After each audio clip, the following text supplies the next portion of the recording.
thanks to Advisor.com for supporting TFD. The TFD community loves Advisor.com, so I am thrilled to be partnering with them this year. And something that we talk about a lot on this channel is how part of being a grown-up is knowing what things make sense for you to do yourself versus what things it makes sense to outsource or to get a little help with. And when it comes to your finances, it always pays to ask an expert. That's where Advisor.com comes in. They can help you make your biggest money decisions so you don't feel overwhelmed. We all have that sinking feeling that we're missing out on opportunities with our money, and working with a living, breathing financial advisor has historically been out of reach for those with less than 6 figures to their name, despite the fact that many of life's meaningful financial moments happen way before that kind of net worth. And the good news is that you don't need to be rich to connect with an expert at Advisor.com. Having a professional guide you along your financial journey is essential, and Advisor.com provides clients with a top-notch advising team for a fixed, flat annual fee. Whether you have $0 or $1 million in investments, you pay one rate for the same white glove service. Their team of advisors work for you, not commissions, and help you to achieve your smart financial goals through planning, investing, tax strategizing, and more. So schedule a free consultation call with Advisor.com today at Advisor.com and never make another financial decision alone. Hey guys, it's me, Chelsea from The Financial Diet, and I wanted to hop in really quickly before we get to today's video because, for once, I'm actually not going to be hosting it. For the month of February, we're bringing in 3 different experts to cover a 360 view of how to prepare for a potential recession. This is something that we get asked about more than basically anything else on the channel. Are we in a recession? Are we going to be in a recession? What does that mean? What should I do differently? What should I do the same? How can I prepare? And all of these are totally valid questions, and they don't all have one right or wrong, black or white answer. So we've created our 3-week series, The Recession Roadmap, to navigate exactly how to get through a potential recession. In some ways, a recession means you should do things exactly the same, and in fact that changing your strategy could be detrimental to your finances. In other ways, a recession means you should perhaps prepare differently. And what a recession means to different people totally depends on their individual situation.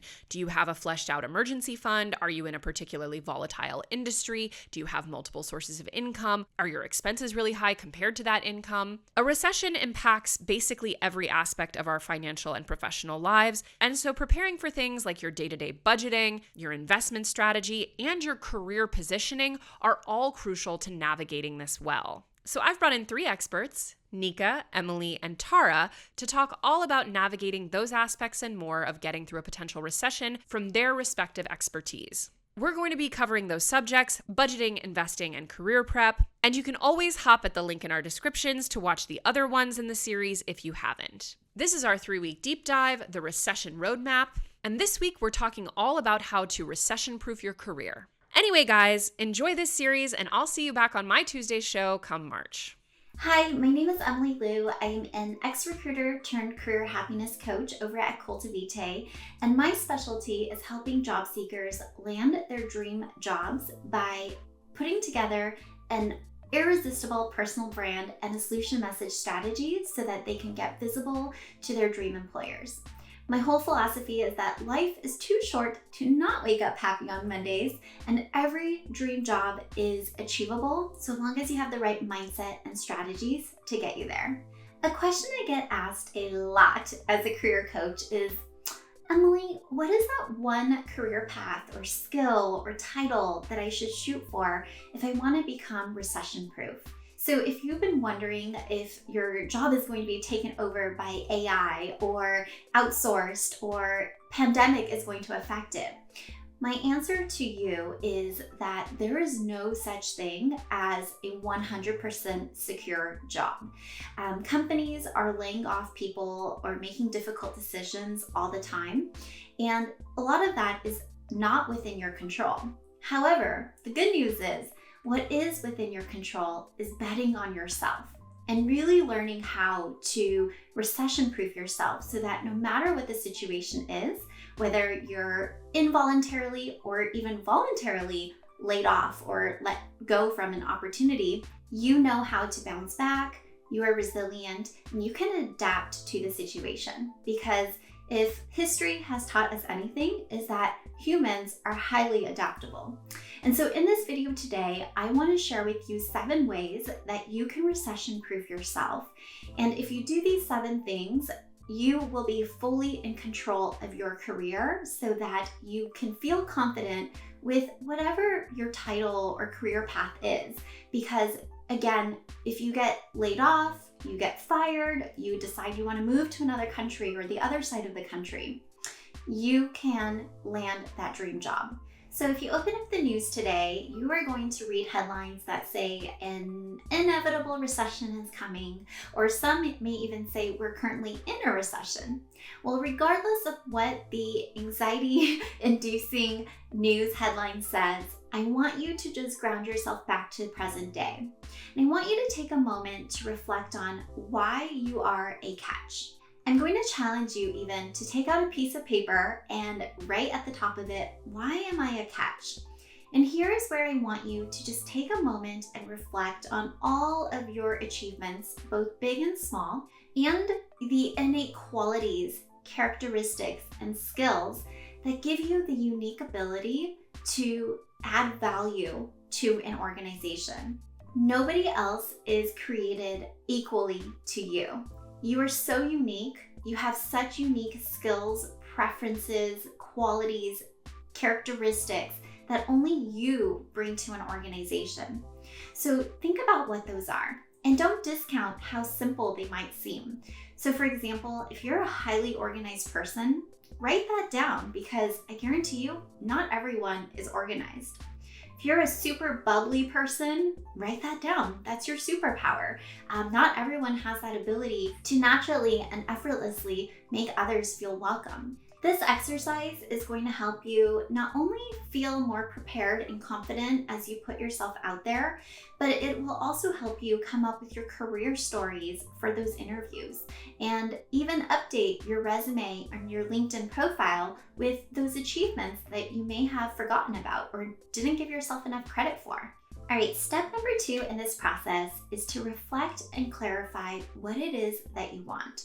So there's this misconception out there that there's a singular career ladder that we climb. We start off as an intern, we retire as a VP of a company. But in today's society, we actually have multiple career chapters.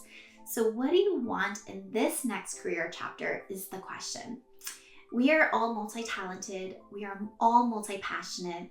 There's so many possibilities and opportunities in today's world.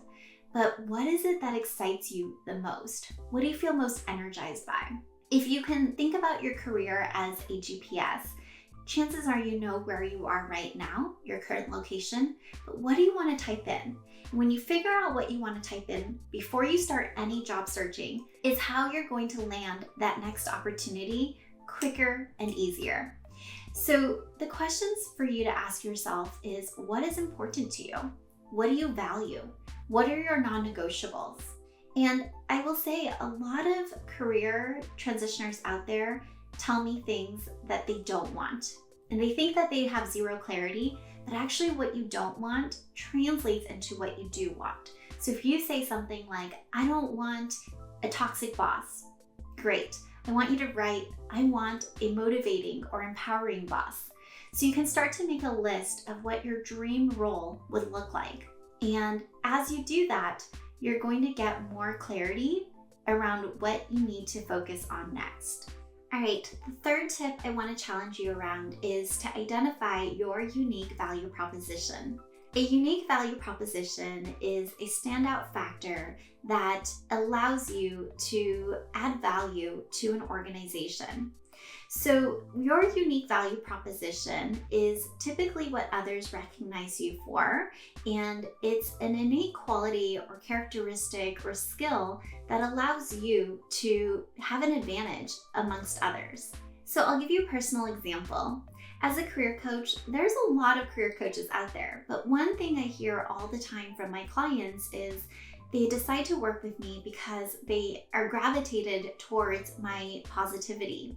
Now, you might think that being a positive or peppy person is nothing special, but when it comes to career coaching, it often is an advantage because people feel comfortable right off the bat disclosing their most deep inner blocks that can feel insecure.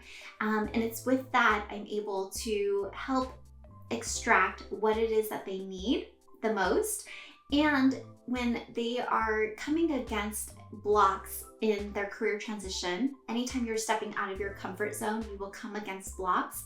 I'm able to champion them in the way that others may not be able to do, and certainly they're not able to do for themselves in that moment. So regardless of what your background is or your situation, what your resume looks like, there is a unique value proposition in there that will allow you to turn any background into an advantage to your dream employer. But it's up to you, and it's your job as a job seeker to identify what that is. All right, the fourth tip I'm going to challenge you on is to always make sure that you have a polished resume and LinkedIn profile in place. Your LinkedIn is actually very important because it is a public billboard and recruiters are scouring it every single day to find candidates that can fill their positions. So if you have not yet created a personal brand using LinkedIn to demonstrate what it is that you want to move into, so not exactly what you've been doing or where you've been, but where you're headed, what is it that you want to market yourself as, this is vital. And I'm going to challenge you to update your LinkedIn profile so that you can be searched and found. But also LinkedIn is one of those top search results in Google when somebody types in your name. And it's often used during the recruitment process to cross-reference your background. So LinkedIn is a social media networking site that allows you to also connect with people.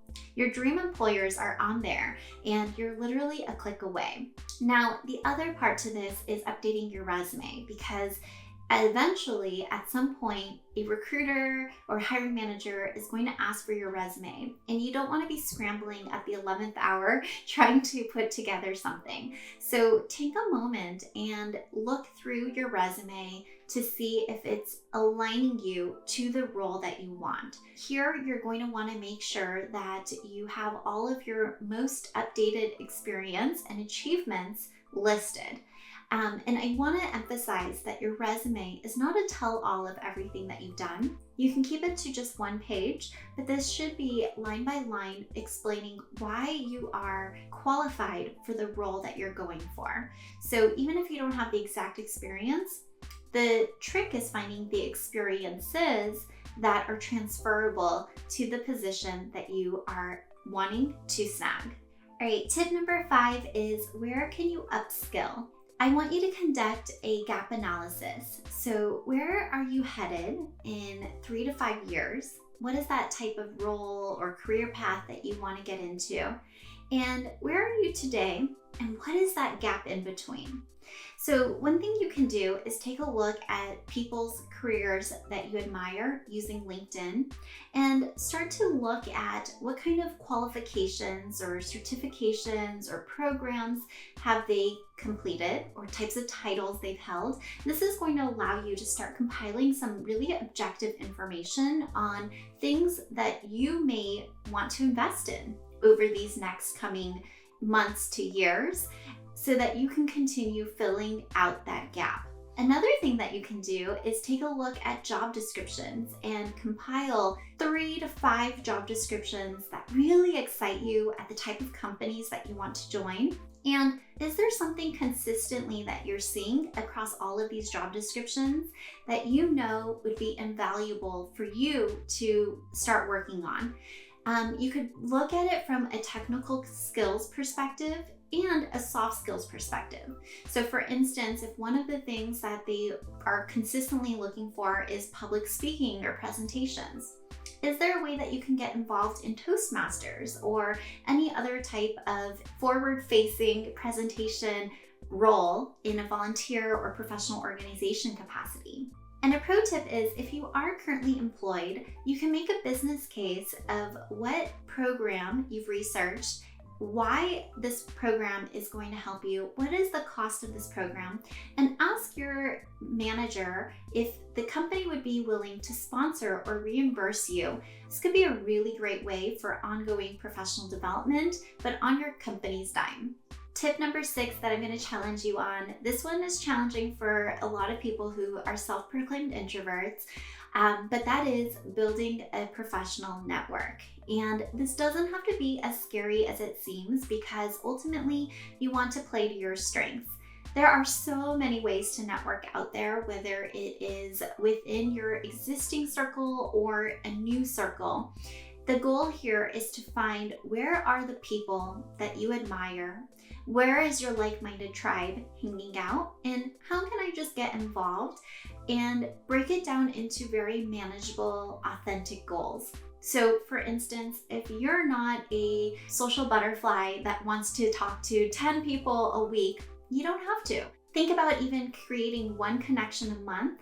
By the end of a year, you'll have 12 connections that you can tap into versus having to start from zero when you ultimately need to start job searching. So play to your strengths. Think about, are you a type of person who likes to go to face-to-face meetings, or do you prefer reaching out to people through social media, including LinkedIn, and sending them a genuine message to connect? There's also ways to get connected with your local professional organizations, or finding a like-minded tribe on, say, a Facebook group. There's no shortage to the amount of ways that you can get to know another person. When it comes to networking for your career, I find that the best thing you can do is just create authentic relationships and friendships. Think about it. The people that advocate for you or refer you into companies are typically your friends, because they want to see you succeed and they like you. So instead of thinking about networking as, I need to impress another person, or I need to reach out to a C-level executive, I just want you to think about, who do I genuinely like and admire?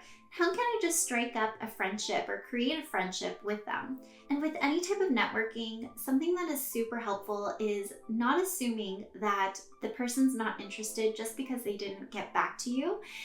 We are so busy these days. Everybody has multiple competing deadlines and priorities that they're juggling. The power is really in the follow-up. So if you haven't heard back from somebody, reach out again, maybe in a week or 2 weeks, letting them know and reiterating your interest of why you want to get to know them. Also, don't be afraid to ask them, what is their challenge? What is their goal that they're working towards? And if you can help address that, whether it's sending over a helpful article, or even in making an introduction, or giving them your advice that you've encountered, you will be amazed at how many doors you will open through a very authentic and genuine way that is a win-win for both parties. And finally, the last tip is to master the job search by developing the skills required to land a dream job, no matter what industry, title, or location you're going into. I have down below in the description box my link to the free masterclass training on how to land your dream job. But as a quick overview, here are the 7 C's. You always want to make sure that you claim your confidence, meaning that you know deep down you're worthy of a dream job, because if you think you're an average candidate, you're going to land an average job. The second step is to clarify your calling. So this is getting clarity on who you are and where you're headed. Because when you have that, you can then create a compelling career story that will connect the dots for your employer, no matter how different your background is from the job that you're going for. And then you want to be able to craft a compelling personal brand, your resume and your LinkedIn profile, just making sure that they're speaking to where you're headed versus what exactly you've done. The 5th step is to connect with your dream network. We live in this incredible age where we are literally one click away from a decision maker at our dream organization. And a lot of jobs are actually filled before they ever make it to the job boards. So connecting with your dream network is really identifying the top organizations that you want to work for, and then guaranteeing your visibility by connecting with an employer. And in here is where they're going to get a feel for your background and what it is that you want to do and offer. And if there's a mutual fit or an aligned opportunity in that moment, you bet that you're going to guarantee your visibility. Because fun fact, just because you apply online doesn't mean that you are guaranteeing that your application is being read or you're being considered for the role. Next up is mastering interviewing skills. I talk to a lot of job seekers who say, I really suck at talking about myself, or I get so nervous in interviews. But the thing is, interviewing is just a skill. And actually 80% of the questions out there in interviews are predictable. So if you can focus on these 80%, you can master the job search. The other 20%, maybe you're not fully prepared for, but you don't have to be perfect during interviews. Ultimately, interviews are just a way to connect with the other person, and you want to focus on how you're making them feel throughout the process. So it's less about perfection and acing every single answer with what it is that they want to hear, but coming prepared and confident and knowing your worth and how you align to that role and what you can do for that organization, and trusting that if it's the right opportunity, the aligned opportunity, it will be a mutual fit. And finally, commanding your worth means that you are negotiating. Very rarely is the first offer the best offer, and chances are, if you're watching this, you are going to do a great job in your career because I can tell that you care about your personal and professional development. So knowing how to master negotiation skills is going to help you get a huge return on your investment. Like, the best investment that you can possibly make is in yourself. And just knowing how to negotiate a job offer can yield $5,000, $10,000, $15,000, $20,000, upwards of up to $50,000 each time. And think about how many career moves you make. That is going to add up year over year over year. So just know that negotiation is a skill that you can also master as you tackle your job search.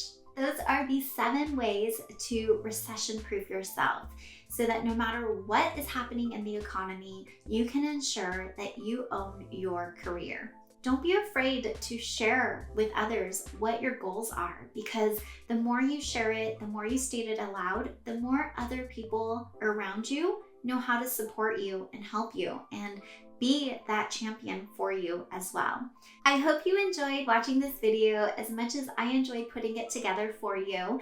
If you want to connect for more career inspo and tips, then be sure to follow me on the socials down below. Otherwise, I hope you enjoyed and I hope you have a great day.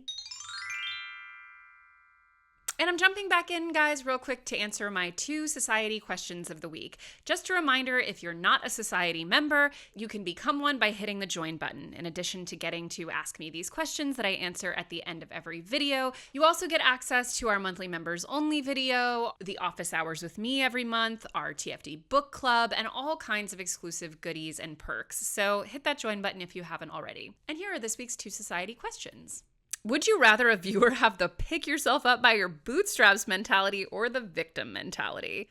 Okay, neither, obviously. But if I had to choose, so I think this is my actual, like, I'm trying to form like a philosophical, I'm trying to get like some real theory going here on this, because I struggle with this all the time. Like, we definitely are very critical of capitalism. We talk all the time about the really noxious, like, self-help figures, the right-wing figures that try to, like, hyper-individualize all of these systemic problems. Like, that all is bad, right? And we don't want to get into that. However, a huge amount of what we do at TFD is about, like, individual sort of, you know, self-improvement and how to make the best choices within a flawed system and so on and so forth. So I think, like, you got to be somewhere in the middle. If I had to choose in terms of the mentality that people have, I think it's probably holistically best to have a pull yourself up by your bootstraps mentality for yourself. And then I wouldn't call it a victim mentality, but definitely like a very like hyper empathetic / compassionate mentality for everyone else around you. I do think, like, at the end of the day, whatever cards we were dealt, those are the cards we have, and it is in our absolute best interest to make the most optimal choices within those parameters. And I do think there's a lot of benefits to enacting structure on your own life and trying to improve yourself within your own life. And as I've mentioned before, the more power, resources, money you accumulate, the higher up you get in a career, the more you have to work with, the more you can offer others, the more you can impact society as a whole, the more you can make things better. So I definitely would say on a personal level, it's like I have a bootstraps mentality for myself. Like I am really hard on myself about a lot of things. And I really try to like assert a very high level of discipline in a lot of things in my life. And I have really lofty goals for myself. But I don't put that on other people, I think. And I especially don't like really talk about it because I don't think it's necessarily healthy for everyone to live that way. But I definitely I consider myself I like to manifest what I want to happen. I like to exert control and I like to optimize for the outcomes that I want. So I do think that it's better to, if you have to choose, to have the bootstrap mentality for yourself. But the bootstrap mentality sucks on any kind of societal level. So I wouldn't endorse it in that way.